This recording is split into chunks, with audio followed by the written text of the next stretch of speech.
loucura para os que perecem, mas para nós que somos salvos é o poder de Deus. Versículo 23. Mas nós pregamos a Cristo crucificado, que é escândalo para os judeus e loucura para os gregos ou gentios. Quero agradecer ao pastor Sivaldo por ter atendido a minha ligação e ter vindo começar aqui a EBD. E eu falei na classe o seguinte: naquela época era inadmissível, tanto pelo Império Romano, como para os judeus, como para a sociedade daquela época, era inadmissível alguém inocente morrer numa cruz. Era inadmissível, inaceitável um inocente morrer de morte de cruz. Que aquele que morria na cruz era chamado de maldito, transgressor da pior qualidade. Era uma morte terrível e era aplicado às categorias mais perigosas daquela época. Então, morrer um inocente em uma cruz era inadmissível. Mais inadmissível era morrer na cruz o Filho de Deus. Como é que uma pessoa que se dizia ser filho de Deus morrer numa cruz? Era mentira, não era nada filho de Deus. Você está entendendo a concepção daquela época?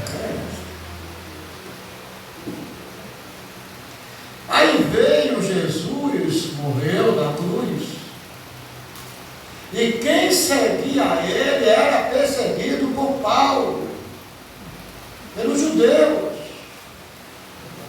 porque era inadmissível. Eles não aceitavam isso, era uma seita. E dizer que ele ressuscitou, bem, aí quando Jesus aparece a Paulo, Jesus ressuscitado, a história muda.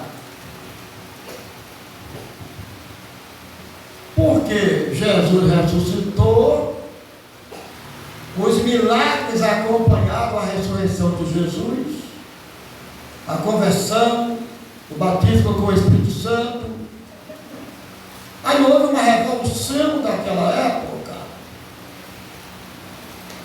Por isso que Paulo diz aqui, porque a palavra da cruz é loucura para os que perecem, para os pecadores.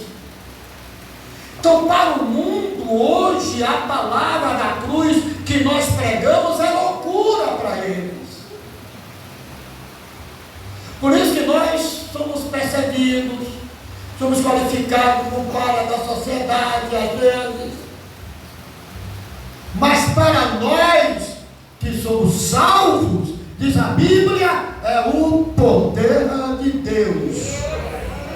Aleluia! Que esta palavra é escândalo para os judeus.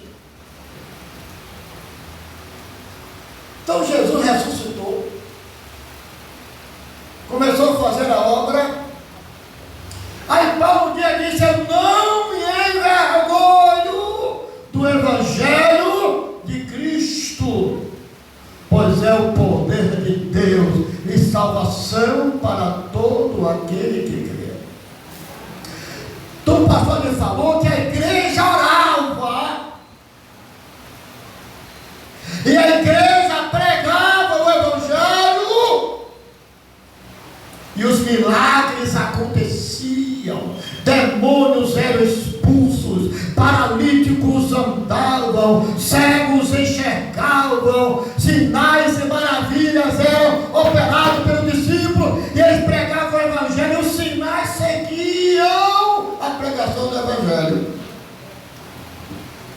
falei ali, o primeiro ponto da classe, assim que eu cheguei. Mas qual é o segundo ponto?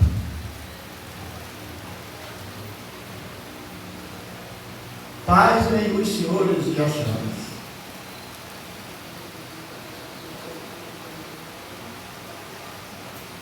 Hoje existe uma distorção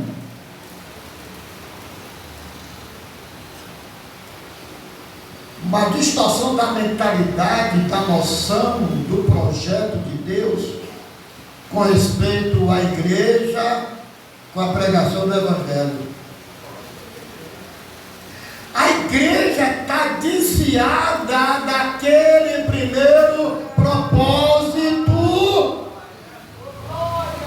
Eu falo a igreja de um modo geral, de anunciar o Evangelho. Nós não estamos anunciando o Evangelho conforme a Bíblia ensina. Então, desculpe-me os senhores e a senhora, porque eu estou também incluído nisso. Eu estou incluído. Nós estamos acomodados. Essa visão tem que mudar. Porque se uma igreja do Brasil vai virar igual a igreja da França, de Portugal, da Alemanha.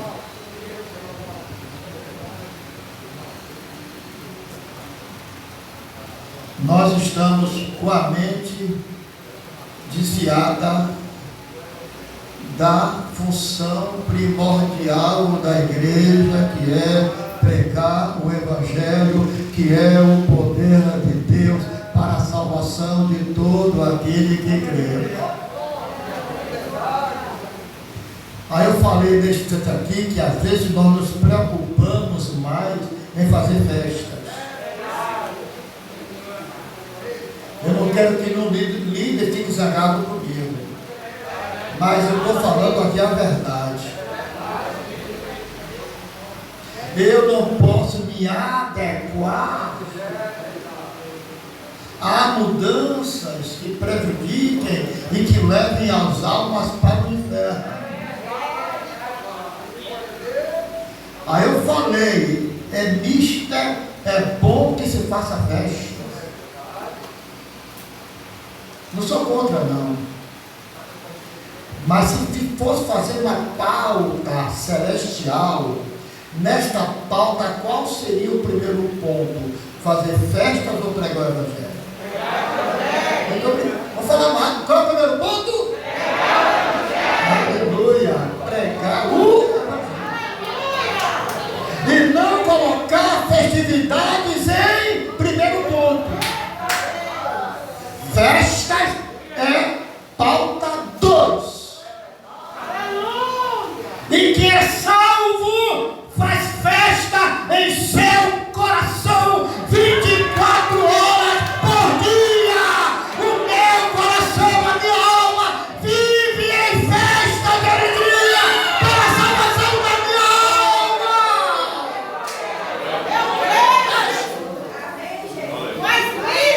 Aí você transmite essa alegria, essa festa interior, nos departamentos, no aniversário, aleluia. Você transmite, você exterioriza.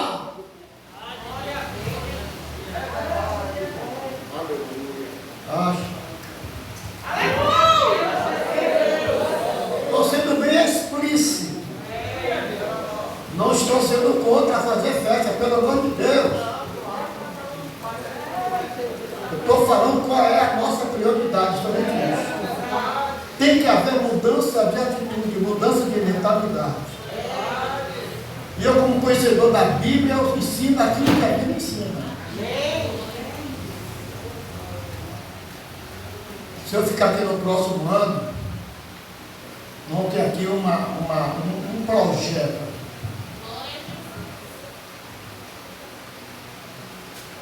Cada crente ganhar pelo menos uma alma no ano. Uma alma. Você vai ter folheto, você vai ter material, você vai ter literaturas, você vai falar de Jesus para alguém. Trazer para a casa de Deus. Uma aula. Começar comigo. Nós temos aqui um grupo de evangelismo, né? Aí sai. Cadê o diretor do evangelismo?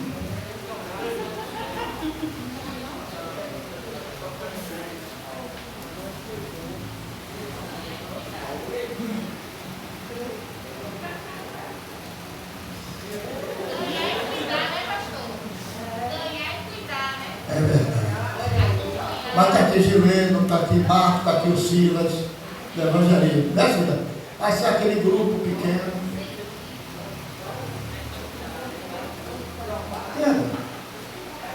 Segundo ponto é o discipulado, que é cuidar das almas. Né, irmã? É o discipulado, cuidar das almas.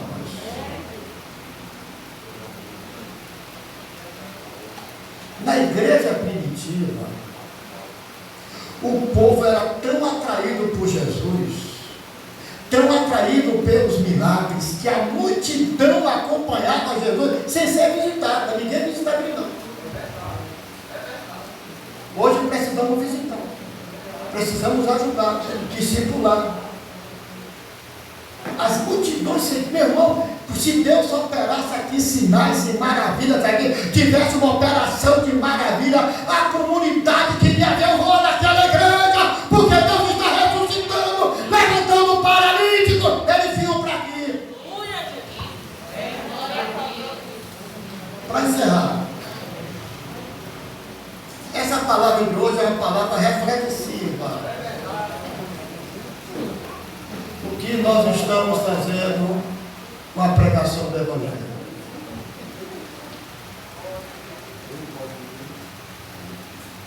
Lá na minha rua na entrada de minha rua lá, onde tem aquele Leves, tem uma padaria do Leves, em frente a um rapaz de outra igreja aí, Batista. Ele tinha uma barraca de verdura. Um negão, né? Barrigudão. Ele trabalha ali com o som ligado, tem folheto, ele fala de Jesus. Ele é amigo de todo mundo, mas ele é um missionário local ali.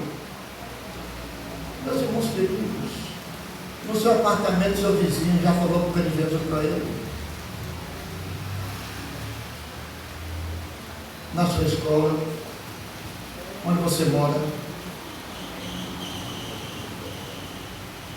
Será que dou mais ênfase às festividades, às distrações seculares? Será que não existe um interesse maior que não tem um evento secular, um evento futebolístico, né? um evento futebolístico, não, tá certo? Aí todo mundo vai, ninguém pede, não, que eu quero. Um dia eu só fui pegar no gol também, viu? Não sou contra, não, entenda. Mas qual é a visão que nós estamos tendo do Evangelho? É apenas uma palavra reflexiva. Porque para Paulo, o Evangelho é o poder de Deus para a salvação. Quando você faz uma festa, você traz pecadores para ouvir o Evangelho. Você está evangelizando quem trouxe, quem está pregando, quem está orando. Então a igreja precisa de duas coisas urgentemente. A igreja brasileira. Deixar de brigas televisivas, pastor brigando com pastor, meu Deus do céu. Para vergonha, é lamaçal. A igreja do Brasil precisa de duas coisas: orar e pregar. E vigiar também, né? Orar, vigiar e pregar o Evangelho. O Espírito Santo quer fazer a obra no coração das pessoas que você prega, porque é Ele quem convence o pecador do pecado, da justiça e do juízo. Mas Ele convence quando você anuncia a palavra de Deus.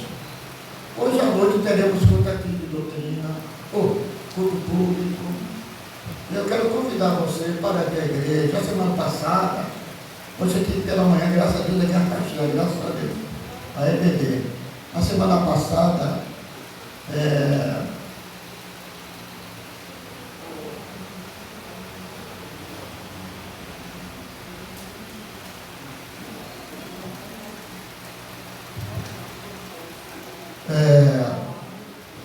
na semana passada, eu esqueci o que ia falar. Verdade.